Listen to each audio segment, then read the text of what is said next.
डिंडियाली तिबारी सुन पड़ी गेन, डिंडियाली तिबारी सुनी पड़ी गेन, और गांव की गुठारी सुनी पड़ी गेन, और सभी चली गेन छोड़ी ते कुड़ी, यू कुठार अलमारी सुनी पड़ी गेन। मैं ठीक हो जाऊंगी दवाई से बोलती है, माँ झूठ भी कितनी सफाई से बोलती है। अधूरा इश्क रफ्ता रफ्ता इस दास्तान तक ले आया, गज़ल के बहाने ही सही उर्दू ज़बान तक ले आया। क्या बात है। कि हमने आगाज़ किया था जायसी की पद्मावत से, वक्त हमें मीरो गालिब के ख़ानदान तक ले आया। अरे बाप रे।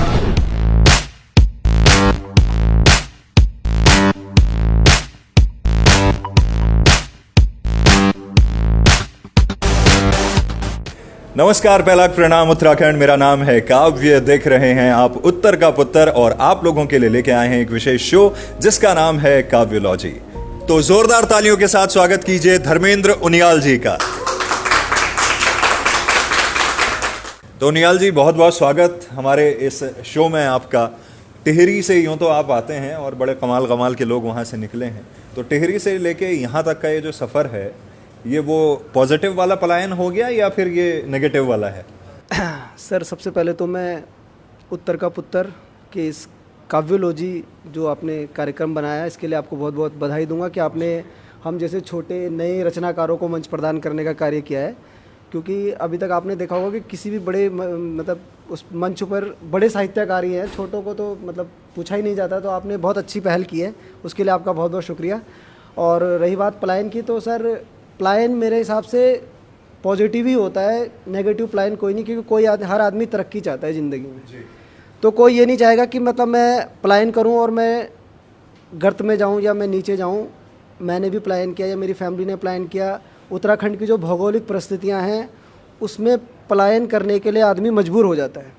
मुझे याद है सर, मैं लगभग 3-4 साल का था तो मेरा हाथ टूट गया।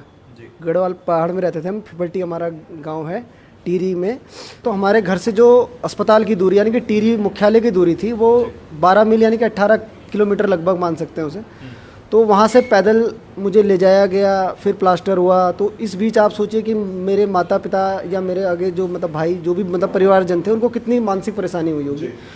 तो जो पलायन होता है उसके लिए हमारे जो सर्कमस्टांसेस है, यानी कि जो हमारे इस समय मूलभूत हमारी सुविधाएँ नहीं है पहाड़ों में, इसलिए आदमी मजबूरन पलायन करना चाहता है। वरना कोई ऐसा व्यक्ति नहीं होगा मेरे हिसाब से जो अपने पहाड़ से मतलब प्यार नहीं करता होगा या अपने पहाड़ में नहीं रहना चाहता होगा, या जिसको पहाड़ की ताजगी पसंद ना हो।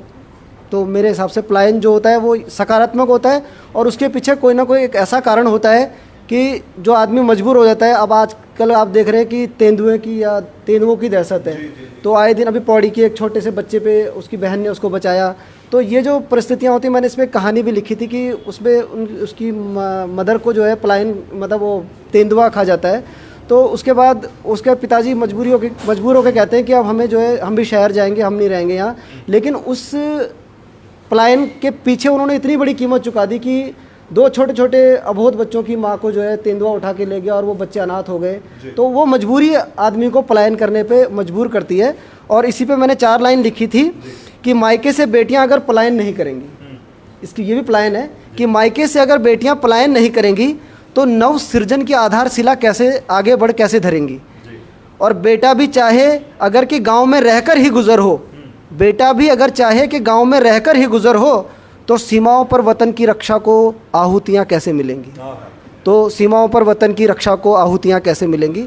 तो जो हम पलायन करते हैं वो सकारात्मक है, और उसके पीछे कोई ना कोई ठोस कारण होता है, तभी पलायन है मेरी नज़र में जी। तो जब भी उत्तराखंड की आजकल के दिनों में बात आती है, और ज़्यादातर कवि उनका ये पसंदीदा विषय है, न चाहते हुए भी पलायन को लेके, कुछ सुनाना चाहेंगे आप हमारे देखने वालों को? सर, पलायन पे मैंने एक रचना लिखी है। मैं सरकारी आदमी हूँ, थोड़ा कागज़ का सहारा लेता हूँ क्योंकि हमारे यहाँ मौखिक कुछ नहीं चलता। तो इसलिए इजाज़त लूँगा आपसे। गढ़वाली में लिखी गई कविता है, तो श्रोताओं तक पहुँचे। बहुत लंबी कविता, इसके 2-4 बंद ही पढ़ूँगा, क्योंकि जो अभी मैं गांव जाता हूं तो गांव में फील करता हूं। अभी पता लगा था, अभी गढ़वाल में दिवाली पे गांव गए थे, तो आपने भी देखा होगा। तो जो हमारे गांव की या लगभग गांव की स्थिति है वो ये है कि डिंडियाली तिबारी सुनी पड़ी गेन, डिंडियाली तिबारी सुनी पड़ी गेन, और गांव की गुठारी सुनी पड़ी गेन, और सभी चली गेन छोड़ी ते कुड़ी, यू कुठार अलमारी सुनी पड़ी गेन, यू कुठार अलमारी सुनी पड़ी गेन। और घट जांदरा थाकल पड़ा छन। पहले घट होते थे, आटा जो हम पीसने जाते थे घट होते थे, पंचक्की बोलते हैं उनको, और घाट, और जांदरा से हम दाल वाल या अनाज घर में पीसते थे। तो घट जांदरा थाकल पड़ा छन, वबरा बॉन्ड में ज़्यादा लग्या छन, और जौ चीणा अब कोई नहीं कुटदू, गिंजाली उखलियारी सूनी पड़ी गन। और इसका एक जो अभी त्योहारों पे मैं बात करूँगा कि फूलदेही मकरेणी कोई नहीं फूलदेही मकरेणी को बार नहीं आंदू। अब किसी को पता नहीं कि फूलदेही भी कोई त्यौहार होता है। अप्रैल में जो है संक्रांत आती है, उसमें फूल डाले जाते हैं दरवाज़ों पे घर घर जाके। तो फूलदेही मकरेणी को बार नहीं आंदू, और घुप्ता पकौड़ों को त्यौहार नहीं आंदू, और द्यू नि जगोंदू कोई त्यूज त्यौहार, और देवतों की खादरी सुनी पड़ी गेन, देवतों की खादरी सुनी पड़ी गेन। और माँ बाबू रोना बाटा हेरीते, माँ बाबू रोना बाटा हेरीते, बच्चों का सुपना देखीते, और नौनों की चिट्ठी पत्री नहीं आंदी, डाखाना सरकारी सुनी पड़ी गेन, डाखाना सरकारी सुनी पड़ी गेन। ये रचना बहुत लंबी है सर, इतना समय नहीं लूँगा मैं, पर आपने जिन चीज़ों पे एड्रेस करने की कोशिश करी वो बहुत कमाल है कि आज इस ईमेल के दौर में या व्हाट्सएप के दौर में डाकखानों पे चिट्ठियां नहीं आ रही हैं, हमारे जो गोठ जहां हमारे गाय भैंस बैल होते थे वो सूने पड़ गए हैं, घराट जहां हमारे पहले तो गेहूं वहीं पीसा जाता था, लोग ले जाते थे वहीं पीसते थे, तो वो सब सूना पड़ गया है। जो आप जिस तरफ इंगित कर रहे हैं, इशारा कर रहे हैं, वो अपने आप में कमाल है। इसके अलावा आप गज़लें कहते हैं, शेर व शायरी का शौक़ रखते हैं, ये आया किधर से? शेर व शायरी वहाँ टेहरी में बैठे तो कहाँ, वहाँ बंदर अकाने के से फुर्सत नहीं है, तो ये शेर व शायरी कहाँ? सर ये शेर व शायरी के पीछे भी मैंने कहा ना कि हर चीज़ के पीछे एक निमित्त कोई कारण होता है, निश्चित है।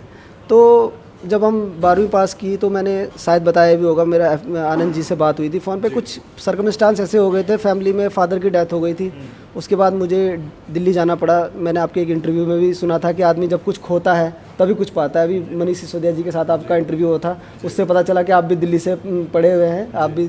तो मैं भी इसी कारण मतलब गया था, मेरी बड़ी सिस्टर रहती है, उन्होंने काफ़ी हेल्प की मेरी, तो मैंने DU से ग्रेजुएशन की है।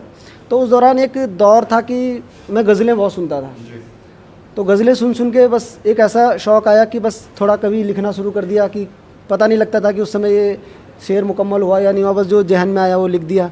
लेकिन अब धीरे धीरे कुछ साथी हैं मेरे, वो बताते हैं कि मतलब जैसे एक मित्र है मेरे, सोमेश बोगड़ा जी हैं, साजिद जी हैं, इनके संपर्क में, या रजत बंसल जी हैं मेरे मित्र, तो इनसे जब संपर्क हुआ तो यहाँ से पता चलता है कि हाँ, जब वो कि अगर हल्की सी आहा भी आ गई, वहाँ भी आ गई, तो लगता है कि हाँ कुछ लिखा होगा, सफल हो रहा है, बस यही है। अदरवाइज मुझे नहीं पता कि मैं क्या लिखता हूँ क्या नहीं लिखता हूँ, जो जहन में आता है वो लिखता हूँ।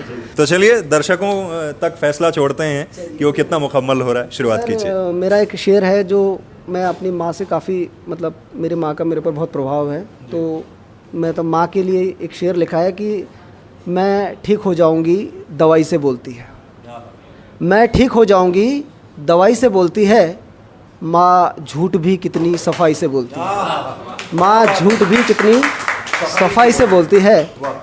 और एक शेर और देखना कि अक्सर हमारी कामयाबी के पीछे माँ और पिता का बड़ा सहयोग होता है, तो उसके लिए एक शेर है, आप बहुत कामयाब हैं, तो आप पे फिट बैठता है ये शेर। हम तो अभी प्रारंभिक दौर में हैं, तो शेर देखना सर, एक मतलब और एक शेर है कि तुम्हारा मकान पक्का है, तुम्हें सब आसान दिखता है, तुम्हारा मकान पक्का है, तुम्हें सब आसान दिखता है, मेरा घर रेत का है, मुझे हर घड़ी तूफ़ान दिखता है, मुझे हर घड़ी तूफ़ान दिखता है। और शेर देखना कि एक माँ है जो मेरी तरक्की के लिए परेशान रहती है, एक माँ है जो मेरी तरक्की के लिए परेशान रहती है, और एक ये शहर है जो मेरी तरक्की से परेशान दिखता है, और एक ये शहर है जो मेरी तरक्की से परेशान दिखता है। तो बस जब सर ये 2-4 तालियां और आहा वाह मिल जाए तो लगता है कि कुछ लिख दिया है हमने भी ऐसा, वरना अभी हम इस तरह के हुए नहीं है कि नहीं नहीं, बहुत ज़बरदस्त। और जहाँ तक आपने कहा कि मैं कामयाब हो चुका हूँ, मैं ये कहना चाहता हूँ, देखिए आप तो बड़ी शायरियाँ करते हैं, दो पंक्तियाँ मैं पढ़ता हूँ कि कामयाबी दो पल की मेहमा होती है, कामयाबी बस दो पल की मेहमा होती है, सुबह अखबार के फ्रंट पेज में और शाम को रद्दी में बिक्री होती है। तो इसलिए मैं कामयाबी को ज़्यादा सीरियसली लेता नहीं। हर सुबह एक नई कामयाबी लिखी जाती है और शाम को वो रद्दी में बिक्री होती है। जी। तो सर बस ऐसी शायरी का एक, कई लोग कहते हैं कि इश्क जो है शायरी के पीछे होता है, लेकिन हमारे साथ ऐसी कोई हादसा नहीं हुआ, हमारे साथ कोई ऐसा हादसा नहीं हुआ कि हमें इश्क जो है शायरी तक ले आया, पर फिर भी कि अधूरा इश्क रफ्ता रफ्ता इस दास्तान तक ले आया, अधूरा इश्क रफ्ता रफ्ता इस दास्तान तक ले आया, गज़ल के बहाने ही सही उर्दू ज़बान तक ले आया। क्या बात है। गज़ल के बहाने ही सही उर्दू ज़बान तक ले आया, और हमने आगाज़ किया था जायसी की पद्मावत से, मलिक मोहम्मद जायसी की, कि हमने आगाज़ किया था जायसी की पद्मावत से, वक्त हमें मीरो गालिब के ख़ानदान तक ले आया, वक्त हमें मीरो गालिब के ख़ानदान तक ले आया। बस सर यही। बहुत बहुत बहुत कमाल है। एक और शायर ने बड़ा कमाल कहा था, वो मेरे को टूटा फूटा याद है कि चाहता हूँ तुम्हारी खिदमत में कुछ उर्दू सा लिखूं, तुम पढ़ो उसे और मैं तुम्हें ज़रा अच्छा सा लगूं। तो ये ज़ुबान तले आए वाली बात बिल्कुल मुकम्मल हो गई। बहुत शुक्रिया आप आए और बहुत अच्छा काव्य पाठ यहाँ पर रहा। जल्द मुलाकात की उम्मीद करते हैं। अगले हफ्ते फिर मुलाकात होगी किसी एक और दिलचस्प कवि के साथ में। इंतज़ार कीजिए तब तक। सुंदरता से सराबोर है जो, भक्ति निष्ठा की भोर है वो, यह वीर माधव भंडारी है, यहाँ वीर माधव भंडारी है, प्रतिवर्ता रामी नारी है, ये है परंपराओं की खान, ये है स्वर्ग लोक समान, गढ़बीरों का गढ़देश है ये, गढ़बीरों का गढ़देश है ये, गिरिराज का प्रदेश है ये, हिमालय का हिमखंड है ये, मेरा उत्तराखंड है ये, मेरा उत्तराखंड है ये। उठे जो तूफा सरहद पर रुखुन का मोड़ कर आना, विजय हो दौड़ घर आना या सांसें छोड़ कर आना, विजय हो दौड़ घर आना या सांसें छोड़ कर आना।